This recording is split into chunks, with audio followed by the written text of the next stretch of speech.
Good evening to all of you. आज के इस सिंथेसिस के सिंपल सेंटेंस वाले वीडियो में आज हम लोग पूरा कवर करने वाले हैं। जब दो या दो से अधिक सिंपल सेंटेंस को मिला के एक सिंपल सेंटेंस बनाने के लिए कहता है तो ये 8 प्रकार के नियम हम लोग अप्लाई करते हैं। लेकिन ये 8 प्रकार का नियम आपको केवल देखना है। देखने के लिए ये नंबर में 8 है, लेकिन जब हम इसका इंप्लीमेंट करेंगे, इसका प्रयोग करेंगे तो इनकी संख्या घट जाती है, कम हो जाती है। जैसे जैसे आप इसके अंदर चलेंगे आपको समझ में आने लगेगा और मजा भी आने लगेगा। सिंपल सेंटेंस के बारे में हम लोग पहले ही जानते हैं कि एक ऐसा वाक्य जिसमें फाइनाइट वर्ब की संख्या केवल और केवल एक होती है। A sentence which has only one finite verb is called simple sentence. लेकिन इसी के साथ एक और रूल आपको बताया गया है कि ऐसा वाक्य जिसमें एक सिंपल सेंटेंस में, ध्यान समझिएगा इस परिभाषा को, एक वाक्य एक फाइनाइट वर्ब सिंपल, लेकिन ऐसा वाक्य जिसमें एक फाइनाइट हो और यदि उससे अधिक वर्ब आ रहा है that should be non finite, तो भी वो वाक्य सिंपल ही कहलाता है। ध्यान से इसी एक फार्मूला को समझना है, बाकी सब कुछ समझ में आ जाएगा। एक साधारण वाक्य की खूबसूरती ये होती है कि फाइनाइट वर्ब की संख्या केवल और केवल एक होनी चाहिए, तो वो सिंपल सेंटेंस है। लेकिन ऐसा भी वाक्य सिंपल सेंटेंस कहलाता है जिसमें एक फाइनाइट वर्ब के अलावा जितने वर्ब हो वो सब के सब नॉन फाइनाइट वर्ब हो। पार्टिसिपल हो सकते हैं, इन्फिनेटिव हो सकते हैं, जिरंड हो सकते हैं, या इवन हम जब नॉमिनेटिव एब्सोल्यूट करते हैं तो वो भी पार्टिसिपल की तरह ही प्रयोग होता है। नाउन इन अपोजिशन के रूप में प्रयोग कर सकते हैं, और ये बाकी एप्लीकेशन थोड़े से अलग है। लेकिन हम इन 8 का प्रयोग केवल और केवल इसी रूप में करेंगे कि किस तरीके से दो सिंपल सेंटेंस को मिला के एक बना दें, और जब हम ऐसा करेंगे तो इसमें से किसी एक नियम को हम उसमें अप्लाई करके सिंपल सेंटेंस बनाएंगे। जैसे अगर हम सिंपल सेंटेंस देखें कि सी वेंट टू गार्डन, और दूसरा सिंपल सेंटेंस दे दे कि सी प्लक्ड द फ्लावर्स। अब ध्यान से समझिएगा इस बात को। यहां कह रहा है कि दो सिंपल सेंटेंस है, चूंकि यहां वेंट फाइनाइट वर्ब है जो टेंस का निर्माण कर रही है, फाइनाइट वर्ब, और यहां प्लग्ड फाइनाइट वर्ब है। यही सिंपल सेंटेंस की विशेषता है कि ऐसा वाक्य जिसमें फाइनाइट वर्ब की संख्या एक होनी चाहिए। तो दोनों सिंपल सेंटेंस है, दोनों में एक एक फाइनाइट वर्ब है। अब करना आपको क्या है, अभी इधर मत आइए, अभी यहां समझिए। अब कह रहा है कि इन दोनों सिंपल सेंटेंस को मिला दीजिए और जो सेंटेंस बनाइए वो एक सिंपल सेंटेंस बनाइए। तो सीधी सी बात है, अगर यहां सिंपल सेंटेंस में एक फाइनाइट वर्ब है, यहां एक फाइनाइट वर्ब है, तो अब यहां अगर इस दोनों सेंटेंस को हम जोड़ रहे हैं तो वर्ब की संख्या दोनों यहां नहीं आएगी, बस यही समझना है। इसमें से एक वर्ब को तो हम किसी एक वर्ब को फाइनाइट रहने देंगे, लेकिन दूसरे एक वर्ब को हम इनमें से किसी के द्वारा नॉन फाइनाइट अगर कर दें तो हमारा काम हो जाएगा। या तो हम नॉन फाइनाइट वर्ब में बदल दें, या वर्ब को नाउन में बदल दें, या एडजेक्टिव में बदल दें, एडवर्ब में बदल दें, कुछ भी कर दें, लेकिन इसे वर्ब न रहने दें, नहीं तो नॉन फाइनाइट वर्ब में बदल दें। फिर ध्यान से समझिएगा। अब यहां इसका जब हम प्रयोग करेंगे, पार्टिसिपल समझाएंगे, तब समझ में आएगा कैसे इसे जोड़ेंगे। फिलहाल अगर हम देखें कि यहाँ पे दोनों वर्ब को, तो पहले वाक्य का जो वर्ब है ये फाइनाइट है क्योंकि यही टेंस का निर्माण करता है, और प्लग्ड ये भी टेंस का निर्माण करता है, तो फाइनाइट दोनों वर्ब है। अब करना यह है कि एक वर्ब को फाइनाइट रहने देंगे और दूसरे को बदल देंगे नॉन फाइनाइट वर्ब में। कैसे बदलेंगे, दोनों वर्ब को ध्यान से देखिए, देखने के बाद आपको समझ में आएगा। लेकिन अभी एक और एग्जांपल देखिए, अभी इसको जोड़ना नहीं सीखिए, जोड़ने का काम अभी का नहीं है, पहले एक और एग्जांपल देखिए। The match was over. दूसरा sentence, all players left the field. ठीक, वाज और लेफ्ट दोनों सिंपल सेंटेंस में, पहले वाले में सिंपल में फाइनाइट वर्ब वाज है और दूसरे में लेफ्ट है। दोनों वाक्य को हमें जोड़ के एक सिंपल वाक्य बनाना है। करना क्या है, दोनों में ध्यान से देखेंगे, ये फाइनाइट वर्ब है, ये भी फाइनाइट वर्ब है, दूसरे सेंटेंस में वाज फाइनाइट वर्ब है और यहाँ लेफ्ट फाइनाइट वर्ब है। जैसे हम इन दोनों को आपस में कोरिलेट करके वाक्य बनाएंगे, जैसे एग्जाम्पल के तौर पे यहां हम बता दे रहे हैं, यहां पे पहला बन जाएगा going to garden, going to garden, she plucked the flowers. अब यहां पे जो प्लग्ड है ये एज इट इज है, प्लग्ड यहां पे भी है, यहाँ पे ये फाइनाइट वर्ब हो गया, लेकिन वेंट वाले वर्ब को हम लोगों ने बदल दिया किसमें, पार्टिसिपल में। अभी जब इसके एप्लीकेशन को एक्सप्लेन करते हैं तो समझ में आ जाएगा। यहां समझने वाली बात केवल ये है कि फाइनाइट दोनों में से एक को हम लोगों ने बदल दिया पार्टिसिपल में, मींस नॉन फाइनाइट में। ये कैसे बदला है इसका रूल है, ठीक। फिलहाल के लिए आप ये समझ जाइएगा, गोइंग टू गार्डन, बागीचे में जाकर उसने फ्लावर्स, फूल तोड़े। दूसरा आ जाएगा कि the match was, the match was is MR, was वर अगर आता है तो यहां बीइंग लगा देते हैं नॉमिनेटिव एब्सोल्यूट करने के लिए। बीइंग ओवर मींस हमने इस वाज को फिर पार्टिसिपल में बदल दिया और बाकी पूरा सेंटेंस आ जाएगा यहां कि all players left the field. और इस वाक्य में भी फाइनाइट वर्ब की संख्या कितनी रह गई, एक। ध्यान से देखिएगा, दोनों फाइनाइट में से एक को हमने नॉन फाइनाइट वर्ब में बदल दिया, एक को फाइनाइट में बदल दिया, मींस रहने दिया, मींस कि ये सिंपल सेंटेंस। यहां पे वाज और लेफ्ट था, वाज को हमने पार्टिसिपल में बदल दिया, एक वर्ब को हमने रखा यहां, इसलिए ये जो वाक्य बना ये भी क्या हो जाएगा, सिंपल सेंटेंस हो जाएगा।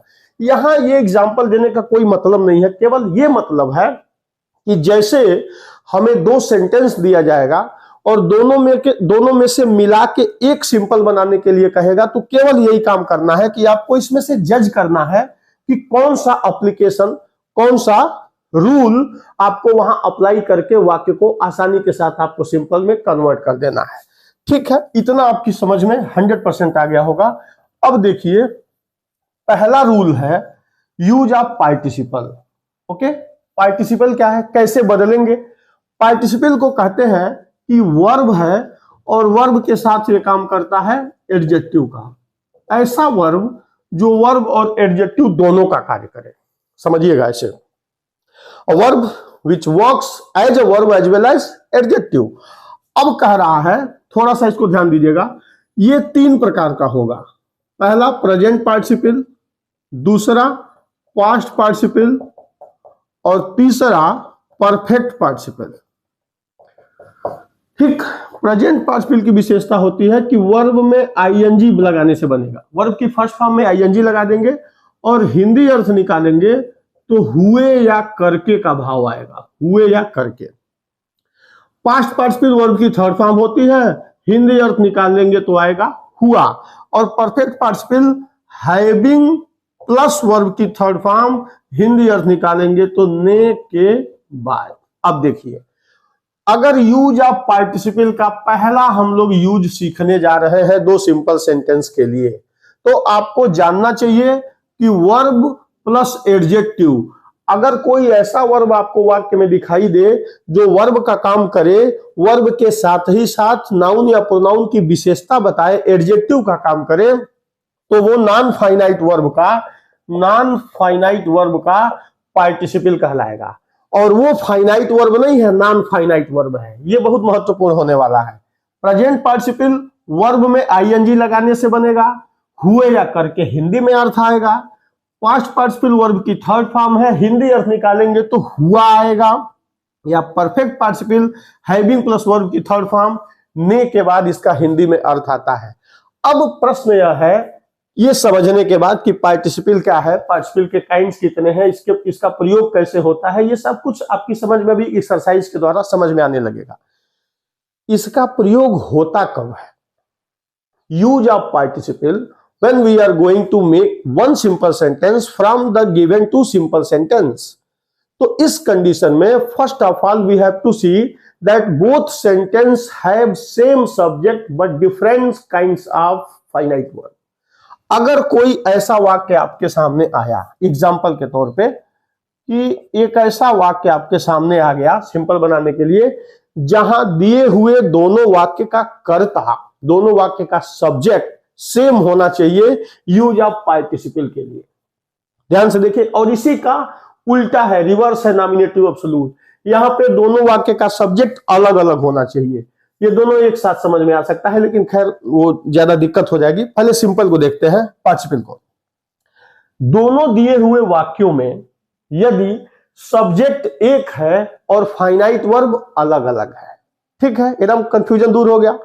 अब हम देखेंगे कि कौन सा कार्य पहले हुआ है। जो कार्य पहले हुआ है उसे हम पार्टिसिपल में बदल देंगे। जैसे अभी एक एग्जांपल इसके ऊपर दिया था, उसी को रिपीट कर दे रहे हैं कि सी वेंट टू गार्डन। उस बार आपकी समझ में नहीं आया होगा, लेकिन इस बार समझ में आ जाएगा। फिर यहां आ गया कि सी प्लग्ड द फ्लावर्स। अब आइए, पार्टिसिपल के लिए आपको क्या करना है, एक ही काम करना है, देखना है कि दोनों वाक्य का सब्जेक्ट क्या है। सी की जगह यहां हम नाउन कर देते हैं, यहां पे एक सेकंड के लिए आप नेहा कर दो दोनों जगह, क्योंकि दोनों वाक्य का जो सब्जेक्ट होना चाहिए वो सेम होना चाहिए। लेकिन बेटा different kinds of finite verb. दोनों वाक्य का सब्जेक्ट नेहा है, दोनों वाक्य के वर्ब को ध्यान से देखेंगे तो एक वेंट है, दूसरा प्लग्ड है, मतलब अलग अलग है। जब सब्जेक्ट सेम हो और फाइनाइट वर्ब अलग अलग हो, हमें कुछ नहीं करना है, पार्टिसिपल का प्रयोग कर देना है। कैसे करना है, देखेंगे कि दोनों में से कौन सा कार्य पहले हुआ। बागीचे में गई तब फूल तोड़ी, यानी पहला काम हुआ है बागीचे में जाने का। आइए वेंट, अब चूंकि यहां आईएनजी वर्ब की फर्स्ट फॉर्म में, तो वेंट को किस में कर देंगे, फर्स्ट फॉर्म में। गोइंग टू गार्डन आगे पूरा कंटिन्यू कर देंगे कि नेहा प्लक्ड द फ्लावर्स। क्या प्रॉब्लम हुई आपको यहां, ठीक है। बागीचे में जाकर, देखिएगा हुए या करके आना चाहिए, करके बागीचे में जाकर नेहा प्लग द फ्लावर्स। अब गोइंग जो है यह क्या बन गया, नॉन फाइनाइट वर्ब, पार्टिसिपल बन गया। और एक वर्ब जो बचा हुआ है प्लग, ये किस रूप में रह गया, ये फाइनाइट वर्ब के ही रूप में रह गया। ये फाइनाइट था, ये भी फाइनाइट था। पहला वाक्य सिंपल था, दूसरा वाक्य भी सिंपल था, लेकिन इन दोनों वाक्य को जैसे हम लोग मिला के वाक्य बनाए तो वेंट को गोइंग में कन्वर्ट कर दिया। इसलिए कर दिया, दोनों वाक्य का सब्जेक्ट सेम था, फाइनाइट वर्ब अलग था। जो कार्य पहले हुआ उसके फर्स्ट फॉर्म में आईएनजी लगा के हमने उसे पार्टिसिपल में कन्वर्ट कर दिया। बना हुआ जो वाक्य है, चूंकि एक वाक्य में एक से ज्यादा फाइनाइट वर्ब नहीं होनी चाहिए, फाइनाइट वर्ब ये हो गया और नॉन फाइनाइट वर्ब में कन्वर्ट हो गया, तो बना हुआ सेंटेंस सिंपल सेंटेंस हो गया। आपका काम हो गया। पार्टिसिपल में यही ध्यान देना है कि दोनों दिए हुए वाक्य का कर्ता सेम होना चाहिए, फाइनाइट वर्ब अलग होना चाहिए। एक और एग्जांपल आप देख सकते हैं, लेकिन ये बेटा हम लोग किए हैं प्रेजेंट पार्टिसिपल का एग्जांपल, ठीक ना। ये भी बाकी है। परफेक्ट पार्टिसिपल का प्रयोग कब होता है, ये देख लीजिए थोड़ा सा। जब एक कार्य पूर्णतया समाप्त हो जाए, परफेक्ट है, पूर्णता दिखाएगा, पूरी तरीके से समाप्त हो जाए, फिर दूसरा कार्य नया प्रारंभ हो जो पहले से जुड़ा ना हो। जैसे एक एग्जांपल देख सकते हैं, दोनों का सब्जेक्ट तो सेम होना ही चाहिए। अगर फिर कह दे कि Neha completed her written work, और दूसरा एग्जांपल दे दे कि सी या नेहा, सब्जेक्ट सेम होना चाहिए, सी वेंट टू हॉस्पिटल। अब देखिएगा, नेहा ने अपना लिखित कार्य कंप्लीट कर दिया, लिखने पढ़ने का काम पूरा हो गया, फिर वो खाना लेके या मरीज से मिलने या किसी दूसरे काम से हॉस्पिटल गई। दोनों कार्य एक दूसरे से जुड़ा नहीं है। जबकि बगीचे में जाना, फूल तोड़ना लगभग एक जैसे क्रिया है। भाई बगीचे में इसीलिए गई क्योंकि फूल तोड़ी, लेकिन यहां पहला कार्य पूरी तरीके से समाप्त होने के बाद यदि दूसरा कार्य प्रारंभ होगा, बेटा हम वहां कुछ नहीं करेंगे। हैविंग प्लस वर्ब की थर्ड फॉर्म है तो ऑलरेडी है, having completed her written work, comma कर देंगे यहां, सी वेंट टू हॉस्पिटल। अब ये जो पहला वर्ब था इसे हम लोगों ने पार्टिसिपल के द्वारा नॉन फाइनाइट बना दिया, और जो दूसरा वर्ब है, सॉरी वेंट, इसके बाद जब आप लिखेंगे सी वेंट टू हॉस्पिटल, दूसरा वर्ब फाइनाइट रहने दिया, बना हुआ सेंटेंस आपका सिंपल बन गया। करना कुछ नहीं है। पास्ट पार्टिसिपल ये वर्ब की थर्ड फॉर्म है, लेकिन वर्ब की third form use of adjective की तरफ प्रयोग होता है, चूंकि वर्ब और एडजेक्टिव दोनों का काम करता है। इसे हम फिर आगे इस यूज में इसको याद दिला देंगे, एक साथ कंफ्यूजन हो जाएगा कई सारे, इस वजह से सिस्टम से आगे बढ़ते हैं। चलिए देखिएगा, फिर समझिए। पार्टिसिपल के प्रयोग के लिए क्या करना है, वर्ब की फर्स्ट फॉर्म में आईएनजी लगा देंगे तो प्रेजेंट पार्टिसिपल, और हैविंग प्लस वर्ब की थर्ड फॉर्म लगा देंगे तो परफेक्ट पार्टिसिपल। इसका प्रयोग कब करना है, जब दोनों दिए हुए वाक्यों का सब्जेक्ट सेम हो, फाइनाइट वर्ब अलग अलग हो। सिंपल प्रेजेंट में या प्रेजेंट पार्टिसिपल का प्रयोग जब दोनों क्रियाएं साथ चलेंगी, देखेंगे कौन सा कार्य पहले हुआ है, उसके फर्स्ट फॉर्म में आईएनजी लगा के वाक्य जोड़ देंगे। लेकिन जब देखेंगे कि एक कार्य पूरी तरीके से समाप्त होकर दूसरा कार्य प्रारंभ हो रहा है, तो हम हैविंग का प्रयोग करके परफेक्ट पार्टिसिपल में कन्वर्ट करके एक वर्ब को नॉन फाइनाइट बना देंगे और दूसरे वाक्य का जो सब्जेक्ट के साथ वर्ब होगा उसे फाइनाइट ही रहने देंगे, वाक्य आपका सिंपल बन जाएगा। पास्ट पार्टिसिपल को हम यूज ऑफ एडजेक्टिव के साथ अटैच करेंगे, आसान हो जाएगा। इसका रूल खत्म है, समझ जाइएगा। सब्जेक्ट जो है वो सेम होना चाहिए और फाइनाइट वर्ब अलग अलग होनी चाहिए, कोई दिक्कत नहीं होगा। आगे बढ़िए इन्फिनिटिव में। इन्फिनिटिव क्या है, इन्फिनिटिव भी नॉन फाइनाइट वर्ब का एक रूप है जो किसी भी क्रिया के फर्स्ट फॉर्म के पहले टू लगाने से बनता है। वर्ब तो है, लेकिन वर्ब के साथ ये काम किसका करता है, नाउन का, बिल्कुल। इसीलिए इसे डबल पार्ट्स ऑफ स्पीच या डीपीएस भी कहते हैं। जिस तरीके से नाउन 5 तरीके से प्रयोग हो सकता है, subject to a verb, object to a verb, complement to a verb, object of a preposition और केस इन अपोजिशन, ये 5 प्रयोग है नाउन का। बिल्कुल उसी रूप में इन्फिनिटिव का भी प्रयोग हो सकता है। बस यहां ध्यान दीजिएगा, इसमें क्या है, हिंदी वाक्य का अर्थ निकालेंगे तो ना ने नी का भाव इसमें आएगा, ना ने नी। और काम किसका करेगा, काम नहीं करेगा, स्थान किसका लेगा, नाउन का। पार्टिसिपल का प्रयोग हम वहां करते हैं जहां दोनों वाक्य का कर्ता सेम हो और फाइनाइट वर्ब अलग अलग हो। कंफर्म हो गया। यहां हम क्या करेंगे, 2 वाक्य दिया जाएगा सिंपल, ओके। सब्जेक्ट सेम हो सकता है उसी की तरह, कोई दिक्कत नहीं, लेकिन इसमें जो मेन चीज आपको करना है वो ये देखना है कि पहले वाक्य में जो क्रिया हो रही है, ध्यान से देखिएगा, यूज ऑफ इन्फिनिटिव में कुछ नहीं करना है, एग्जांपल से ही समझ लेते हैं इसको सीधे। जैसे है कि मोहन टूक द नाइफ, और दूसरा he wanted to kill the hen। ध्यान से आइए समझिएगा, 2 वाक्य दे दिया। पहला कह रहा है टूक का मतलब हो गया लिया या उठाया, फाइनाइट वर्ब है क्योंकि वर्ब का पहचान हम इससे कर सकते हैं। ही वांटेड क्या है, ये वर्ब की सेकंड फॉर्म है, पास्ट इंडेफिनिट, ये भी टेंस का निर्माण कर रही है। यहां बेटा टू किल के पहले, वर्ब के पहले यदि टू आ गया तो ये अपने आप इन्फिनिटिव का काम होगा, क्योंकि आप इस वाक्य का अर्थ निकालिए, he wanted to kill the hen, वह मुर्गी को मारना चाहता था। ना ने नी अगर आ जाएगा तो समझ जाइएगा कि वो इन्फिनिटिव है, दूसरा कुछ हो ही नहीं सकता।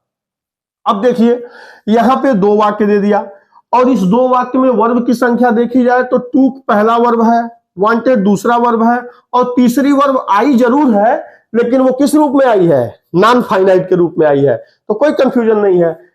पहला सेंटेंस सिंपल है, वर्ब आया है टूक फाइनाइट, दूसरा वर्ब सिंपल है, वर्ब आया है वांटेड। अब कह रहा है दोनों को मिलाइए और एक सिंपल वाक्य बना दीजिए।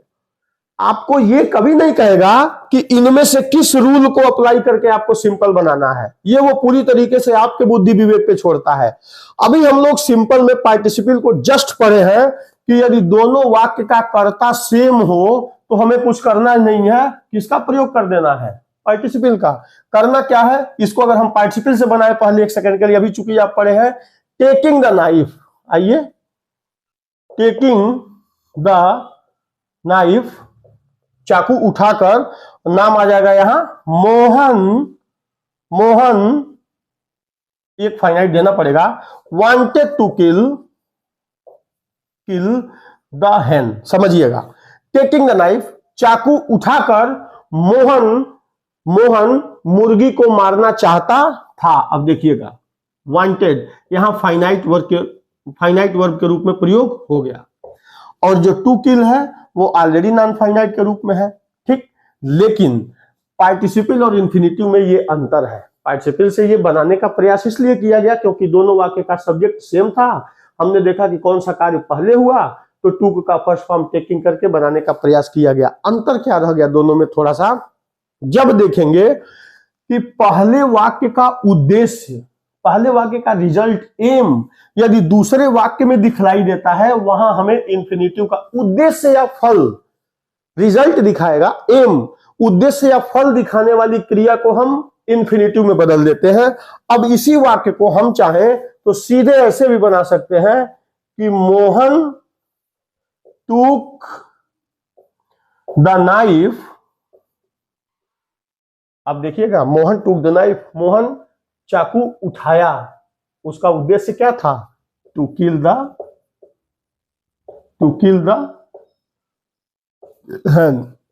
चाकू उठाने का उद्देश्य मुर्गी को मारना था। यहां पे जो वर्ब है ये फाइनाइट के रूप में प्रयोग हो गई। दूसरी वर्ब आई जरूर, लेकिन किस रूप में आई, नॉन फाइनाइट के रूप में, इन्फिनिटिव के रूप में। मींस इस पहले और दूसरे वाक्य को मिला के जो सिंपल सेंटेंस आप बनाए, इसका प्रयोग आप करेंगे इन्फिनिटिव का, क्योंकि पहले वाक्य के क्रिया का उद्देश्य दूसरे में दिखाई दे रहा है। उद्देश्य या फल दिखाने वाली क्रिया को हम किस में बदलेंगे, इन्फिनिटिव में बदलेंगे। आगे बढ़ेंगे। इसका तीसरा यूज ऑफ, क्या है थर्ड, यूज ऑफ जीरन। अब जीरन का कंडीशन क्या है, वर्ब की फर्स्ट फॉर्म में आईएनजी लगाने से बनेगा, और इसका अर्थ भी हिंदी में ना, ने, नी, और ये भी काम किसका करता है, नाउन का, ठीक है, नाउन का ही प्रयोग करता है। लेकिन इसमें हम जीरंड या नाउन का प्रयोग कर देते हैं बिफोर प्रीपोजिशन। इसके द्वारा भी हम चाहे तो वाक्य को सिंपल बना सकते हैं। जैसे इसका कंडीशन क्या है, रूल कोई भी हो, जैसे आई, एग्जाम्पल देखिए, एक एग्जाम्पल देखने दीजिए। Nominative absolute,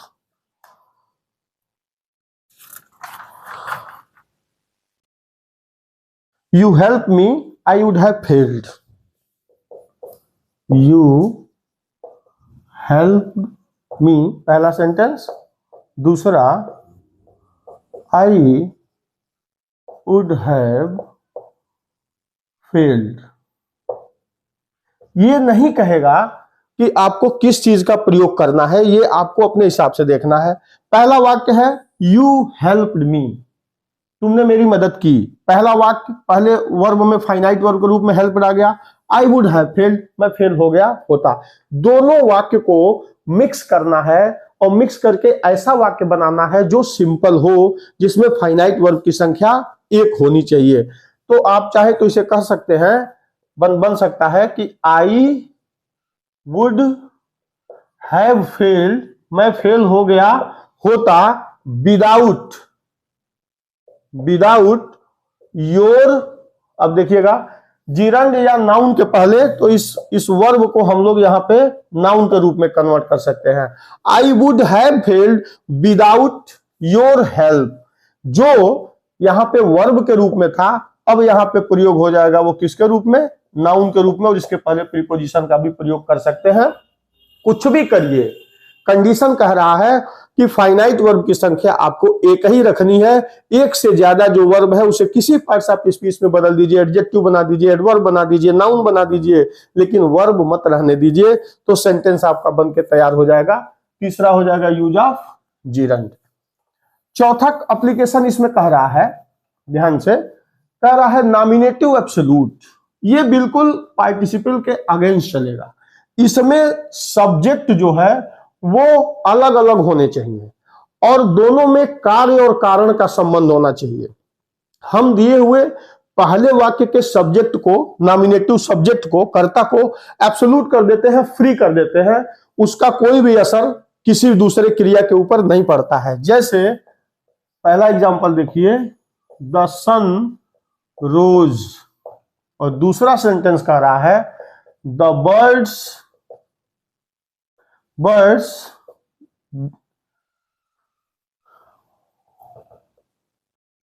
the sun rose, the birds began to fly in the sky. The sun rose, सूरज उगा और पक्षियां आकाश में उड़ने लगे।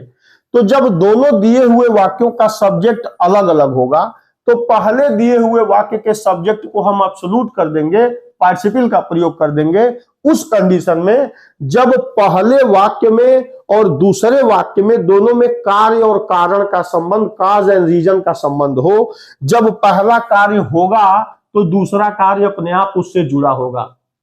सूरज जब तक नहीं उगेगा पक्षियां चहचहाएंगी नहीं, बाहर नहीं निकलेंगी, घोंसले में रहेंगी। पहला कार्य होना दूसरे कार्य के होने की गारंटी हो, ऐसा वाक्य अगर आपको मिले तो नॉमिनेटिव एब्सोल्यूट का प्रयोग कर देना है। द सन, यहां पे हैविंग का प्रयोग करेंगे। द सन हैविंग और वर्ब थर्ड फॉर्म में आ जाएगी। आगे पूरा सेंटेंस वही आ जाएगा। The birds began to fly in the sky. ऐसा करके आप लोगों ने इस पूरे सब्जेक्ट को एब्सोल्यूट कर दिया है। पार्टिसिपल का प्रयोग यहां पे हो गया परफेक्ट पार्टिसिपल का पहले वाले वाक्य की तरह, और पूरा सेंटेंस आपके सामने है। एक एग्जांपल इसका और बहुत इंपॉर्टेंट है। द मीटिंग वाज ओवर, दूसरा सेंटेंस कह रहा है all members left the hall. Meeting समाप्त हो गई, सारे मेंबर्स हॉल छोड़ दिए। दोनों वाक्य का सब्जेक्ट अलग अलग है। पहले वाक्य का सब्जेक्ट है मीटिंग, दूसरे वाक्य का है मेंबर, और दोनों में कार्य कारण का संबंध है। मीटिंग समाप्त हो गई तो मेंबर वहां बैठे नहीं रहेंगे। मीटिंग समाप्ति की जैसे सूचना हुई, घोषणा हुई, सारे लोग बाहर चले जाएंगे, कार्य कारण का संबंध है। लेकिन चूंकि यहाँ is am are was were आ गया, अगर ये आया, मैंने इसके पहले वाले वाक्य में बताया था कि जो बी फॉर्म है, बी, इसके 5 बेटे इज, एम, आर, वाज और वर, अगर ये पांचों आते हैं तो इनके स्थान पे हम बीइंग का प्रयोग कर देंगे। अदरवाइज हमेशा हैविंग का प्रयोग करेंगे पार्टिसिपल में। तो यहां क्या करेंगे, पहले वाक्य के सब्जेक्ट को, नॉमिनेटिव को एब्सोल्यूट करना है, तो द मीटिंग बीइंग ओवर। अब ये पार्टिसिपल में बदल गया। ये जो पहला फाइनाइट वर्ब था वो नॉन फाइनाइट में बदल गया। दूसरे सेंटेंस को आप यहां कामा के साथ जोड़ देंगे कि all members left the hall, और इसमें जो फाइनाइट वर्ब आएगी वो लेफ्ट आएगी। आपका काम हो जाएगा। जब दोनों वाक्य का सब्जेक्ट सेम होगा तो पार्टिसिपल, और दोनों वाक्य का सब्जेक्ट जब सेम न होके अलग अलग हो लेकिन कार्य कारण का संबंध हो तो पहले वाक्य के सब्जेक्ट को आप एब्सोल्यूट कर देंगे। अगर वर्ब में इज, एम, आर, वाज, वर आता है तो पहले सब्जेक्ट के बाद बीइंग का प्रयोग करेंगे। अगर वर्ब की सेकंड फॉर्म या कुछ और आती है तो वहां हैविंग प्लस वर्ब की थर्ड फॉर्म प्रयोग कर देंगे। अगला है इसमें पांचवा, हाँ, नाउन इन अपोजिशन। ये देखिए, अपोजिशन का मतलब होता है साइड बाय साइड। नाउन ही एकमात्र ऐसा पार्ट्स ऑफ स्पीच है जो बिना किसी कंजक्शन के कामा की मदद से भी आपस में जुड़ सकता है। तो यदि कभी ऐसा वाक्य आपको मिल जाए जैसे Tagore was a great poet, पहला सेंटेंस आ गया, और दूसरा सेंटेंस आ जाए कि ही रोट गीतांजलि। ठीक है, पहला वाक्य Tagore was a great poet, दूसरा ही रोट गीतांजलि। अपोजिशन का मतलब होता है साइड बाय साइड। यदि एक ही वाक्य में, यदि दोनों वाक्य में दो या दो से ज्यादा, क्या है, क्या लिखे हो, अगर, वो बच्चा कुछ पूछ रहा था बीच में, हट जाओ, अभी हम बाद में बात करेंगे। I am very sorry.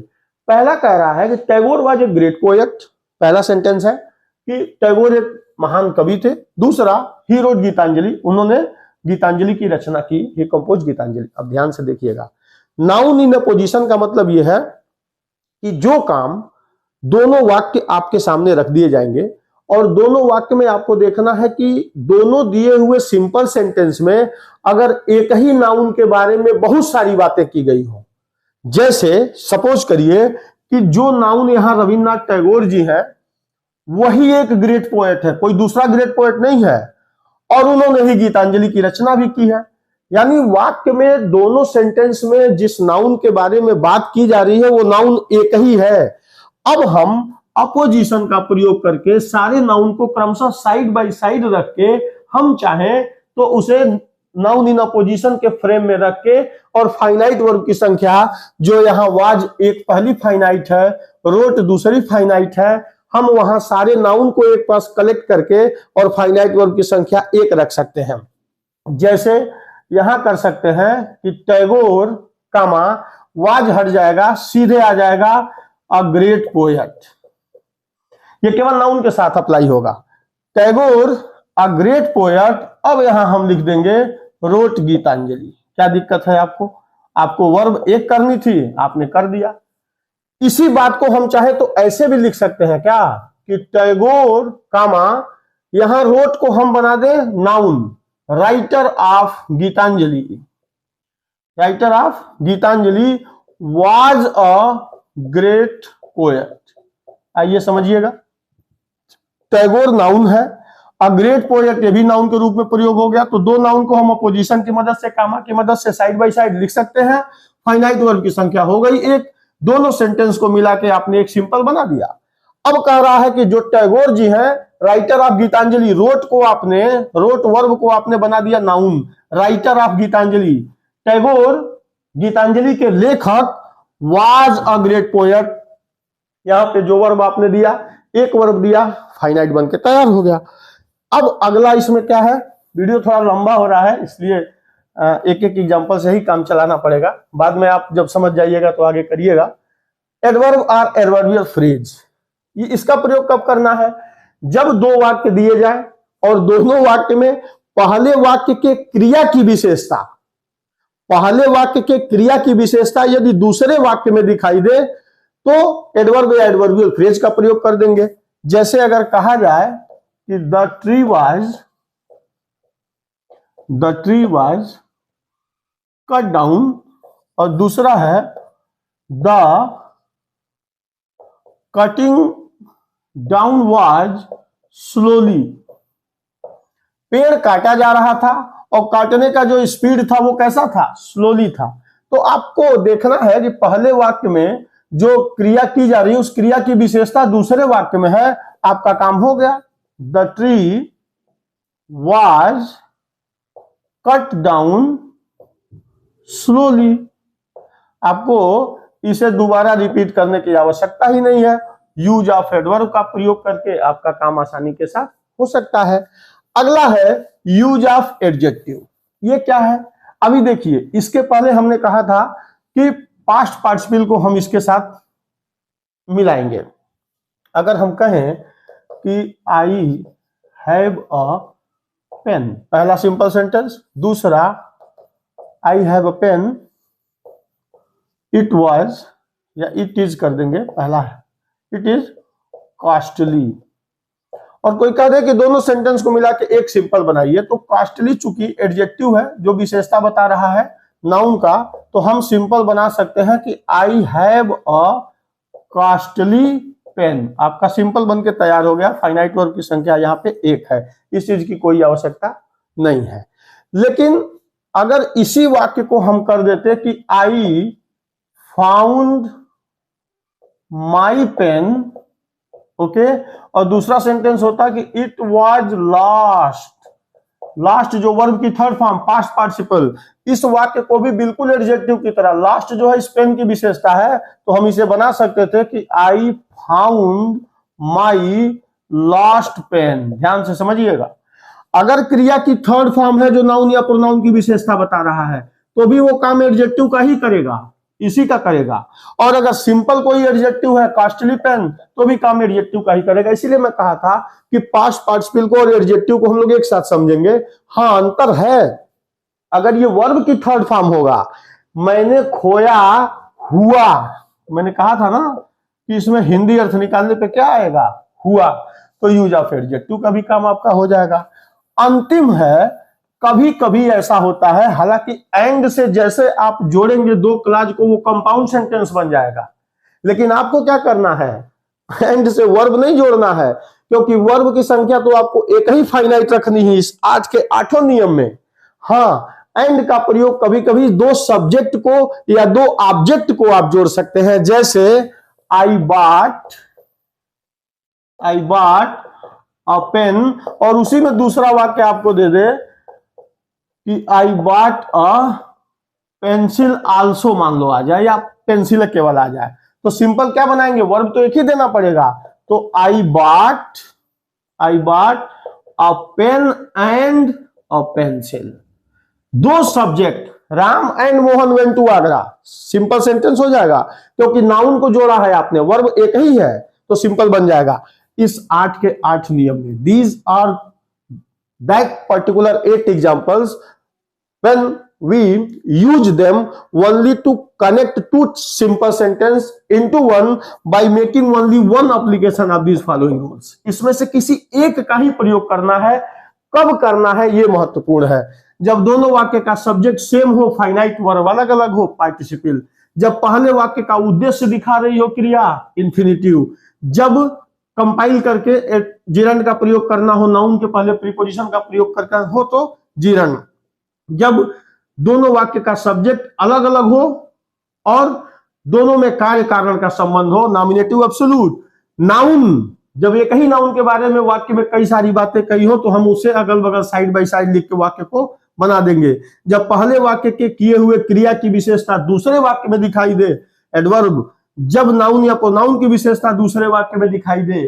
पहले वाक्य के नाउन या प्रोनाउन की विशेषता दूसरे वाक्य में दिखाई दे, विशेषण बनाने वाले शब्द को उठा के हम उस नाउन या प्रोनाउन के बगल में रख देंगे एडजेक्टिव, और एंड का प्रयोग हम उस कंडीशन में करते हैं जब दिए हुए दोनों वाक्यों के सब्जेक्ट या ऑब्जेक्ट को जोड़ना होता है, वर्ब को मत जोड़िएगा, नहीं तो सेंटेंस कंपाउंड बन जाएगा।